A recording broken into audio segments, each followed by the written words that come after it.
Good evening, everyone. And thank you once again for joining us here at the Blue Lotus Meditation and Mindfulness Center here in Brainerd, Minnesota. Thank you for joining us again for our bi-weekly live stream. And I am so grateful and pleased to see you spend some of your precious time with us this evening, whether it's live or perhaps you're watching this on a replay. I am grateful that you're spending some of your time with us. So thank you very much. So tonight's Dharma talk for today, today is May 16th, 2022. It's a little 6 p.m. here, right, in the central time zone where I am. Tonight's topic, we'll be talking about the five precepts of Buddhism, the 5 precepts to liberation, the Buddha's teachings from his Dharma talk, on how to live a wholesome life, right? How we can achieve less suffering for us and less suffering for others. That's such an important aspiration and for us to live up to and to try to do our best on these precepts. But before we begin, and why don't we begin with our guided meditation? And this is on living a wholesome life, which is certainly important in these times of confusion and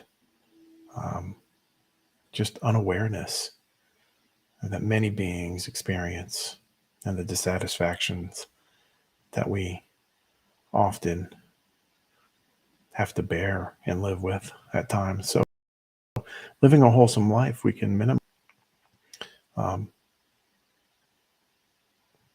those moments of sadness and those moments of suffering for what or whatnot. And so living a wholesome life. So why don't we begin? Go ahead and let's begin by taking a moment to settle our bodies into a nice, comfortable position. You may close your eyes or keep them open with a soft focus, looking downward, just a few feet in front of you. If you choose to keep your eyes closed, that's fine. Whatever works best for you. And breathe in.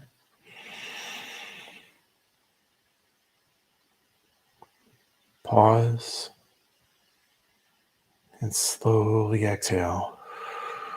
You can do it through your exhale through your mouth or through your nose. Whatever works best for you.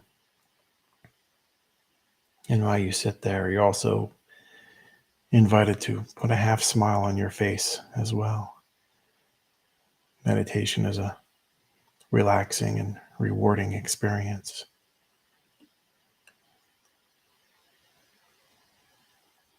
Allow your spine to lift and your shoulders to soften.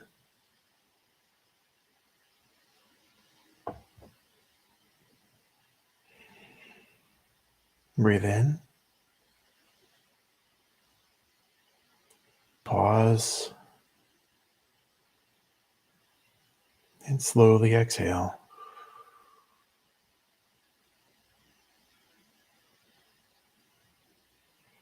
And just let your breathing resume to a nice, natural pattern or rhythm. Don't force anything.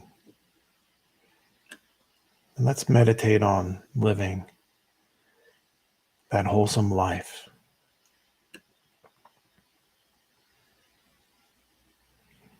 Recall a time when you watched children play.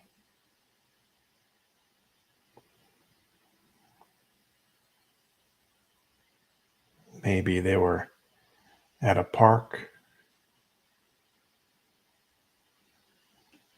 or maybe they were at a playground.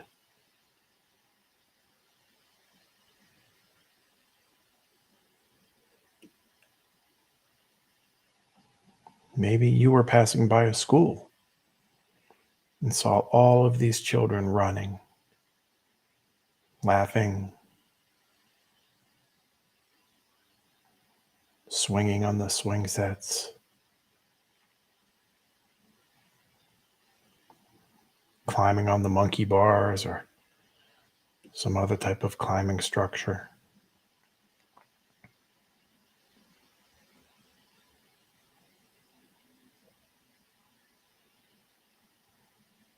Try to recall the smiles on their faces,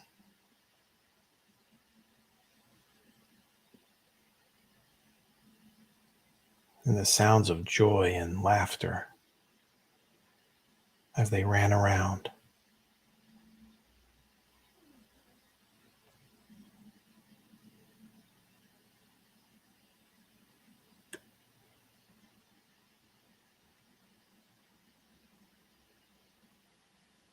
Whatever the activity they were doing with wholesomeness.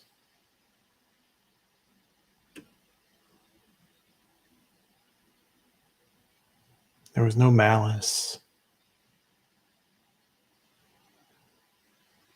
There was no greed.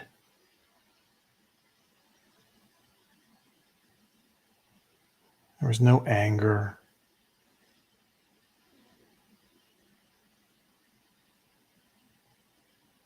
There was no jealousy. There was no trying to get ahead in any of their actions.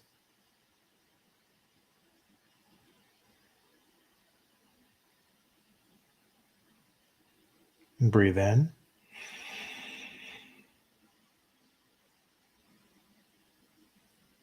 Pause.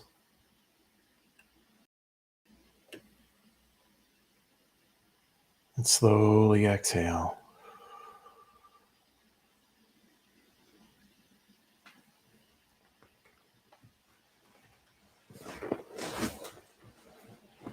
Now, let's shift our focus or our minds just slightly, and we can guide ourselves over to thinking of a pet or an animal that we might have.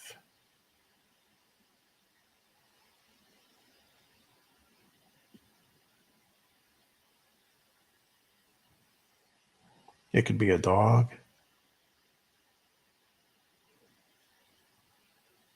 It could be a cat.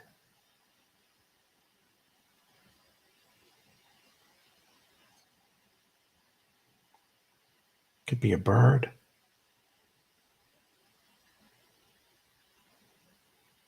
Or perhaps even a fish. Doesn't matter.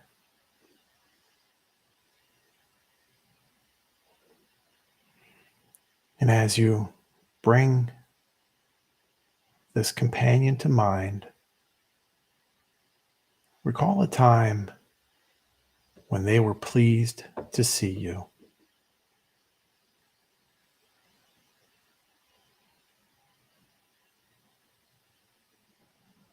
Maybe you were coming home from a long day at work.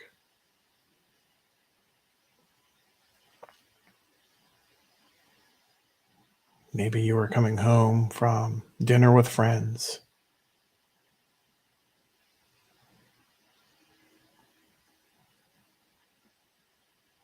Maybe you were just coming home from the grocery store. Doesn't matter.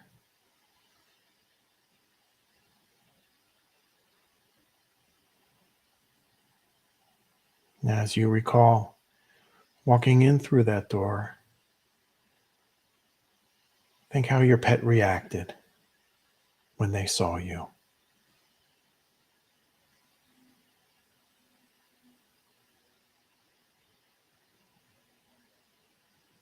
Maybe they wagged their tail and jumped all over you. Just all excited to see you.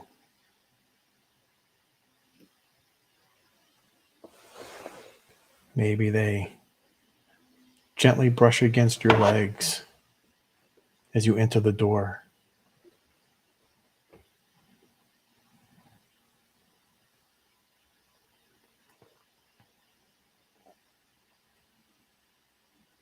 Maybe they even swam very excitedly in the bowl. Fish recognize people too. They get excited as well.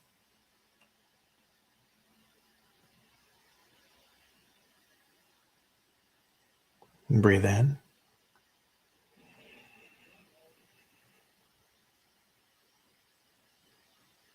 Pause. Slowly exhale.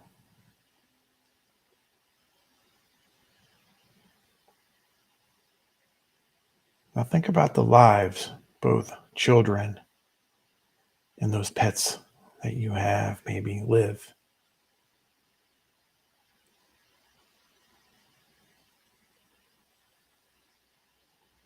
They both have the same needs you do. Air,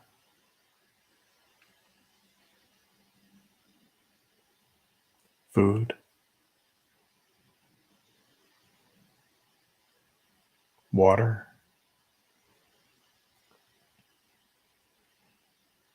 shelter,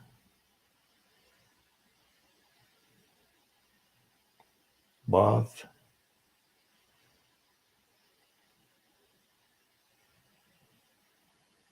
But both of these groups, they both live wholesome lives.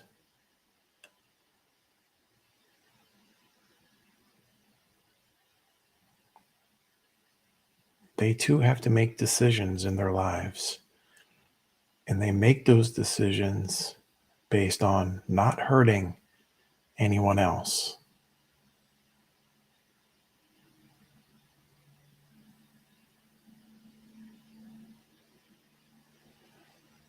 Very often,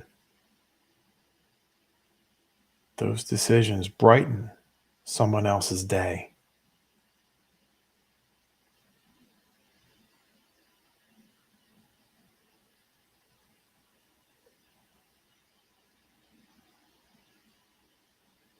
Each one of those decisions that they make, they embody within it loving kindness.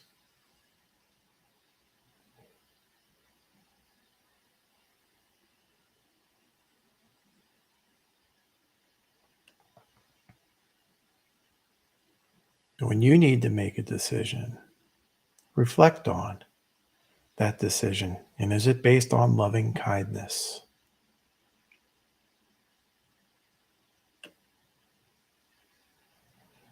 When it's time for you to make that decision, whatever it may be, ask yourself, is this decision based on love?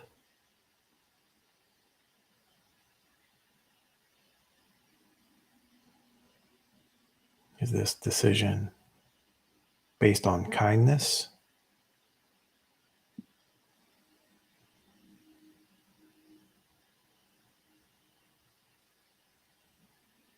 Is this decision based on compassion?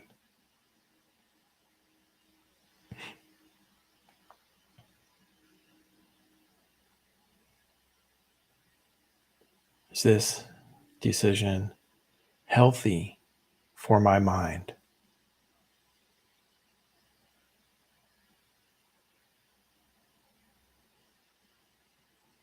Is this decision healthy for my body?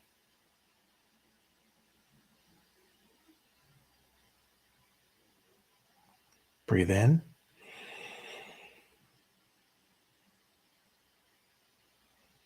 Pause. And slowly exhale.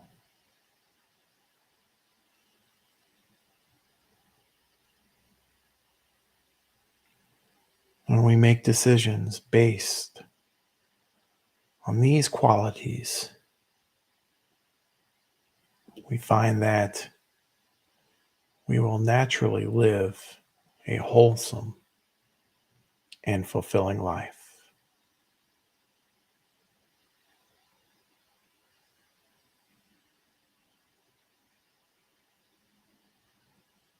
Go ahead and begin to open your eyes more slowly and maybe reorientate yourself to your surroundings before you stand up or move about.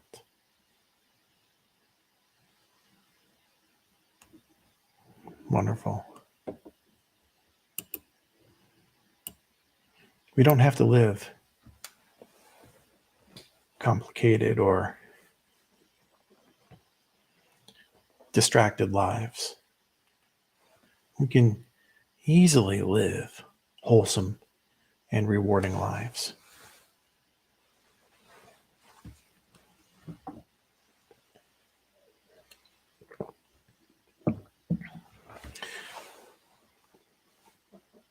And have you ever seen a stick or a leaf or perhaps some other type of debris just floating downstream, just gently floating, towards its destination, wherever that stream may go. But then it gets caught up in some type of, circular eddy, right? Those little spinning little whirlpools where they get stuck and they go round and round, not going forwards, not going backwards.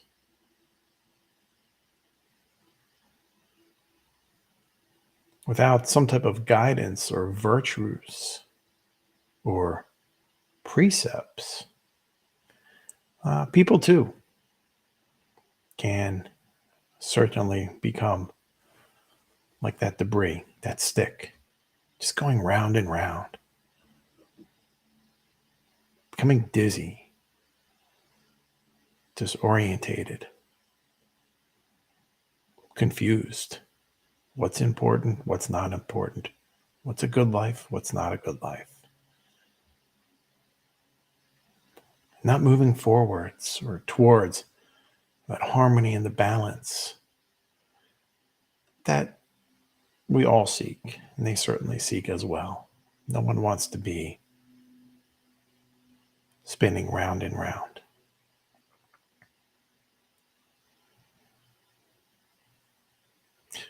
The Buddha, 2,500 years ago or so,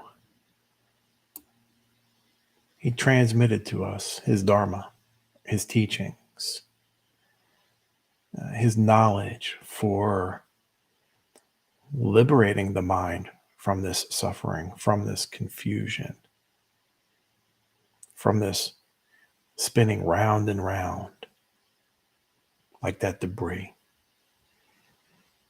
And among his teachings, which for all mankind he gives and he transmits to us, these 5 precepts. And the first precept that he gives to us is the abstinence, or to abstain from killing, the taking of a life.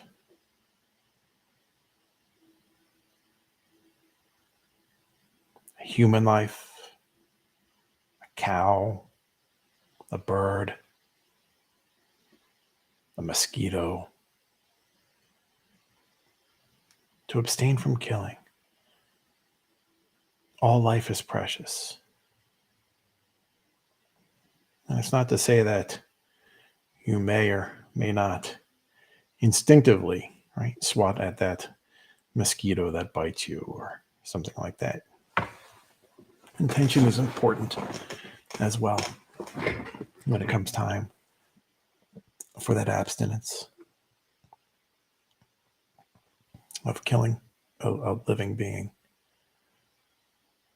But we do our best, right, not to take the life of a sentient being. I like to think that a good way to kind of maybe view that is if it runs from you, it wants to live. And that's important.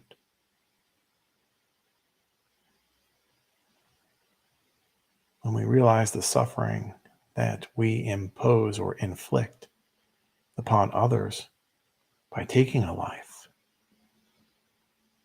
we could never want that done to us, and we could never want someone else to experience those feelings of sadness. And the abstinence of killing also goes to, causing someone else, or maybe paying someone else. I don't know. We refrain from anything that puts us in that direct line of taking someone's or another being's life. Life is too precious. I was asked once as well too, like, well, what about plants? They have feelings, right? But they're not sentient, right? They don't have that awareness that a living being does. And so, something to consider.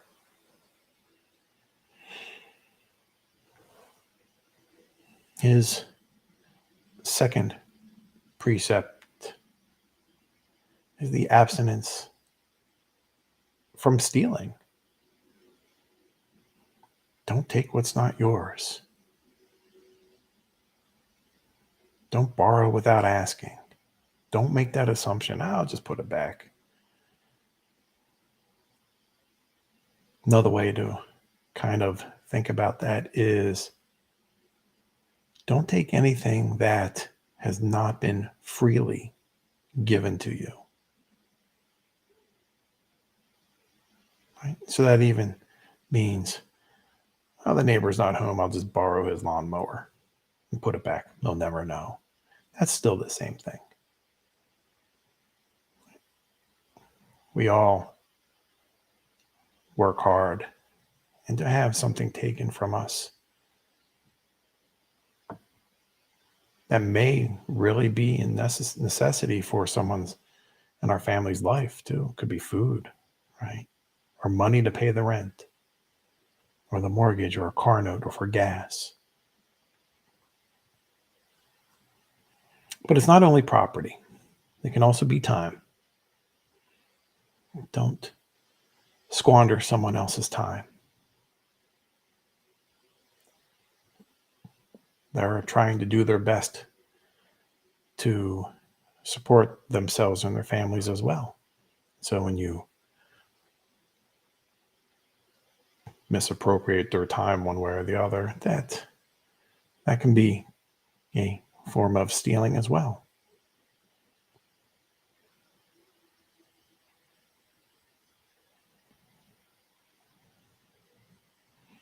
The abstinence of sexual misconduct is his third precept.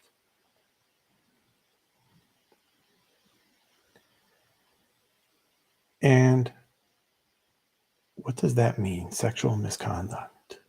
I mean, it certainly means rape, or violence against another person.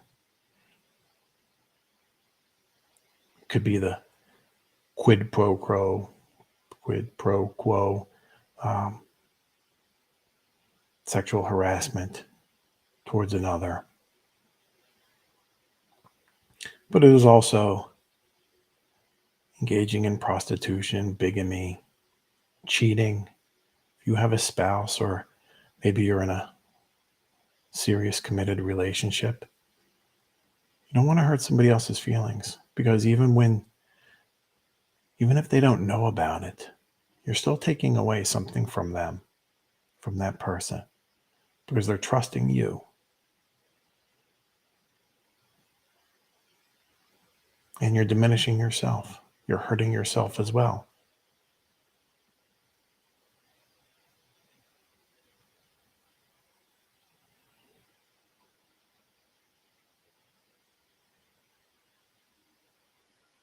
Sex is to be enjoyed between committed people. loving. It's a bond. It's trust. And so when we violate that trust, that hurts. And we certainly would not like that done to us, so we would not do that to someone else.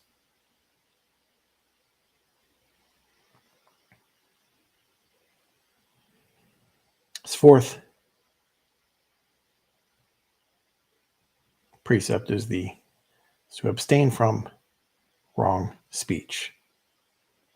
We don't lie. We don't brag to make ourselves look good. We also don't gossip. Right?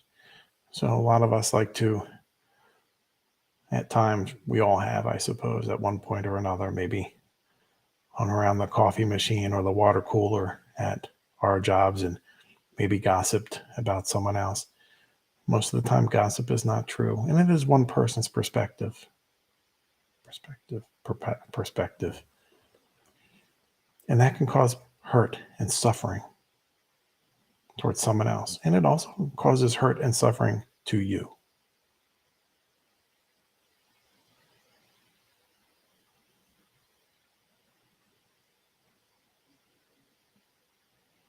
So be truthful. We don't make ourselves more than what we are.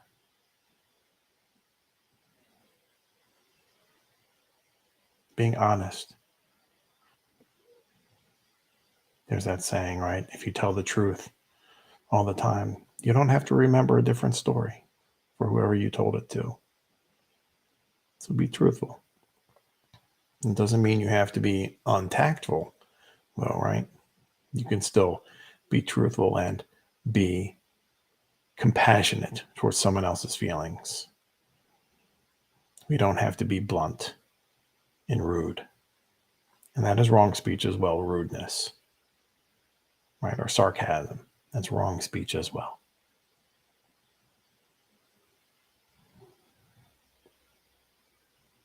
And then the fifth precept is the abstinence from intoxicating substances that bring about inattentiveness, right? Think about what happens if you drink too much, or maybe you do illicit drugs for legitimate non-medicinal purposes.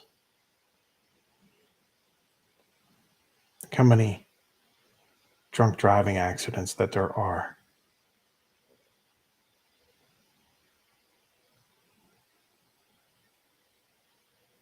Then that goes, back to the first precept, the abstinence from killing. You've broken two right there. And maybe you lie about a story. Maybe you didn't harm someone else, but maybe you damaged a car and you tell them, I don't know what happened to it. Or maybe you lie to your insurance company, all because of an intoxicating substance.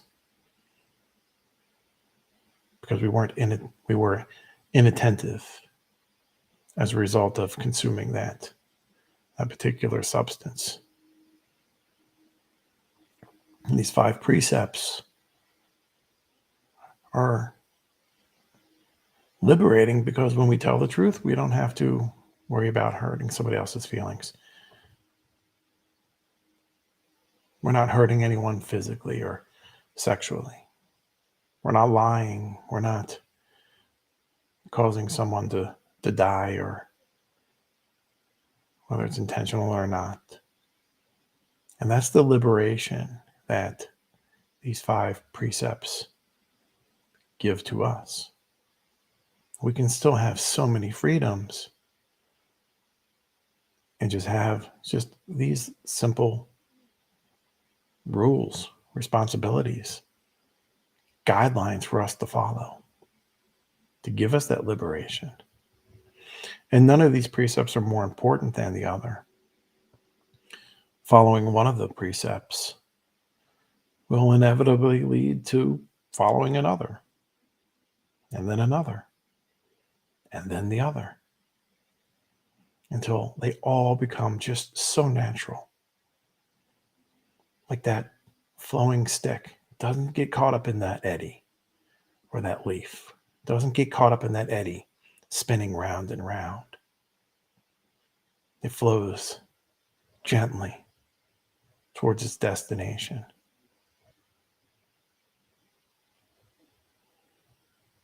It leads to wholesomeness towards our life, and wholesomeness towards others too.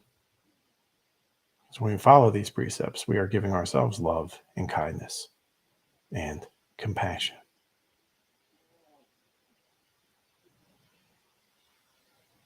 I think they're wonderful precepts. I think they're wonderful ways, wonderful tools to incorporate into our lives. Let's try them out. See how that works.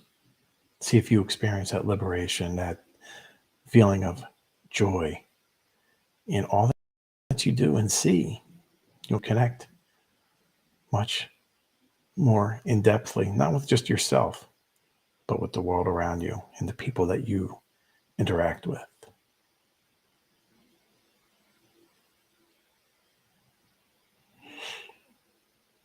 I see we're kind of a little bit over time, but that's okay.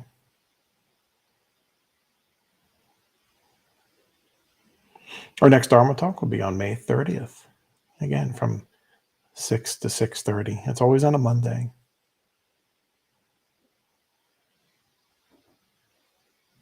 On May 29th, we have our free silent meditation retreat at our location, at our property here. It's from 7 a.m. to 4:30 p.m. You're welcome to stay the entire time or just part of the time. There's no right or wrong way to do it.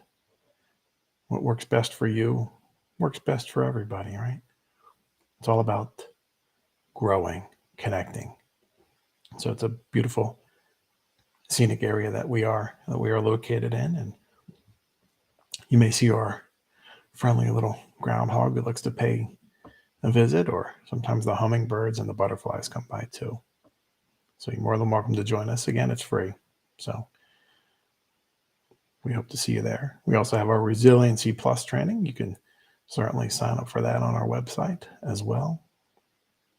It's a 6-week program to not just help you live through trying times, but to bounce, to really thrive, to really be resilient with a plusness to it. We also have our weekly Sanghas and our healing and our veterans Sangha, our rainbow Sangha and our teen Sangha. And I am so pleased to also offer a new one. It's our New Beginnings Sangha, right? It's for those of our friends and maybe even family members who suffer from addiction. Any kind of addiction, gambling, alcohol, sex, any kind of addiction that you are or family member are coping with. You're more than welcome to join us.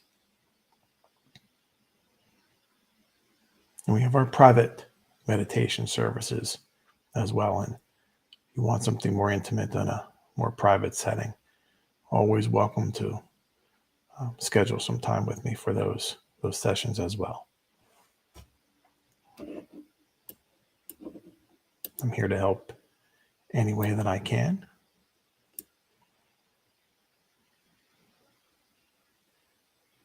And with that, my friends, concludes our live stream, our Dharma talk and guided meditation for today, May 16th, 2022. And with that, my friends, until next time, I wish you all an evening of peace, ease, and well-being.